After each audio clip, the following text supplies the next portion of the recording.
Welcome to Biz Wire. I'm Joseph Nordstrom in Beijing. This weekend marks the beginning of the much-anticipated meeting of the Chinese Communist Party's Central Committee known as the Third Plenum. Expectations are high for wide-ranging economic reforms on a number of important issues with consequences for everyone whose business is affected by China. This is the third full meeting or plenum of the 18th Party Congress, and previous third plenums have been historical. It was the third plenum of the 11th Congress in 1978 that Deng Xiaoping rehabilitated himself for the third time and consolidated power with the mandate that was able to begin China's reform and opening up period. 1993 saw another notable plenum when the party formally endorsed the concept of a socialist market economy. This provided the theoretical foundation and political cover for a more aggressive set of economic reforms pushed by the architect of the current financial and economic system, Zhu Rongji. Zhu Rongji pushed China onto a path that allowed it to join the World Trade Organization in 2001. Protégés of Zhu Rongji now sit atop both the Ministry of Finance and China's central bank. The top leadership itself has used state-run media to raise expectations by saying this meeting will introduce, quote, comprehensive and unprecedented reforms. We won't know specifics and nothing is certain until after the meeting, but it's thought that on the agenda will be the issues of rural land ownership, policies that will encourage people to live, work, and spend in cities, currency and other financial reforms, trade issues like increased openness and changes to the structure of state-owned enterprises, as well as an improved social safety net that leaders hope will give people the confidence to spend more. Leaders have been trying to transition China's economy away from a reliance on manufacturing and fixed asset investment projects towards a more consumer-driven economy that they see as more sustainable and less prone to external shocks.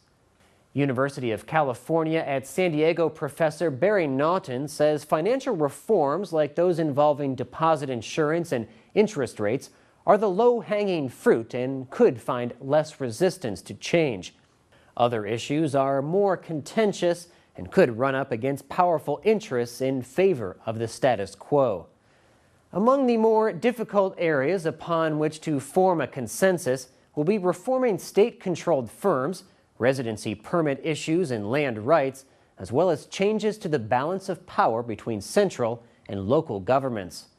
Other discussions could revolve around policies designed to try to spur innovation in renewable energy, input price reform that would raise costs for state-owned enterprises, and a 5-year plan to combat corruption. Bill Bishop of the Essential Sinocism newsletter says that effectively combating corruption is key to implementing most of these reforms. Bishop says if the party can't get corruption reasonably under control, then much of this will be just talk. Bishop also says that President Xi Jinping believes he is leading China to its great national rejuvenation, the fulfillment of the Chinese dream, but that the president and other top leaders think the current economic structure and growth model is not sustainable. Contrary to popular perception, China's government is not the unified, efficient decision-making body it is often made out to be. While dissent within the party is largely kept under wraps from the public, there are divisions and factions within the Communist Party, each with their own base of power and support from interested groups.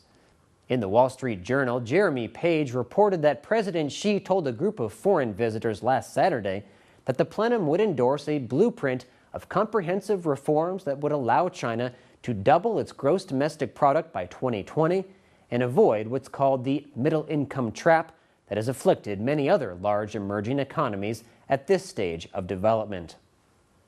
The more level-headed analysts are expecting incremental changes, but nothing like was seen in 1978 or 1993.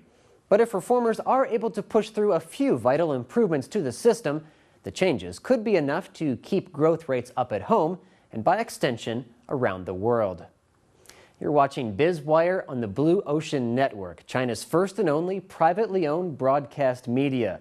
All of our stories can be seen on our website, BONTV/biz-wire. In just a second, we'll continue with more insight into the big picture of China's economy.